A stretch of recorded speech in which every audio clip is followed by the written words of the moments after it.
আসসালামু আলাইকুম। আশা করি আপনারা সবাই ভালো আছেন। আমি আল্লাহর অনেক ভালো আছি। তো আপনাদের মাঝে চলে আসছি নতুন একটা ভিডিও নিয়ে। তো আজকে আমি আপনাদেরকে আমার অ্যাকোয়ারিয়ামের মাছ দেখাবো।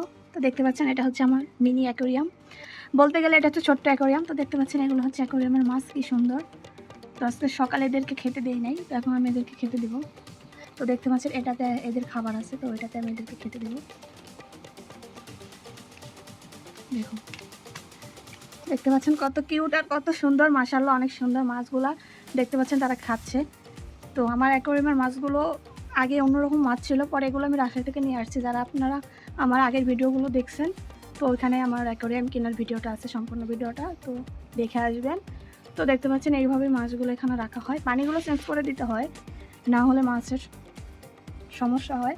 আর হচ্ছে যে আমাদের কলের পানিতে প্রচুর পরিমাণে আয়রন, যার কারণে পানিটা ঘোলা দেখাচ্ছে, কিন্তু সকালেই পানিগুলো চেঞ্জ করছি। তো দেখতে পাচ্ছেন মাছেরা কীভাবে খাচ্ছে, সকালেও খেতে দিয়েছিলাম, তো এখন আবার দিলাম।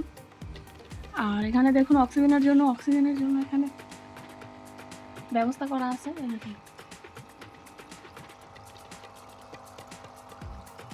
মাশাআল্লাহ, দেখতে পাচ্ছেন কত সুন্দর।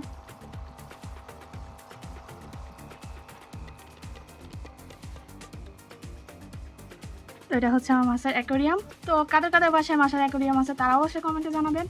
আর আমি আমার প্রত্যেকটা ভিডিওতে আপনাদেরকে বলি, যারা রাজশাহী থেকে ভিডিও দেখবেন তারা তো অবশ্যই কমেন্টে জানাবেন। আমি জানি না আমার ভিডিও রাজশাহী থেকে কেউ দেখে কিনা, কেউ কমেন্টই করে না। তো রাজশাহী থেকে ভিডিও দেখলে অবশ্যই কমেন্টে জানাবেন।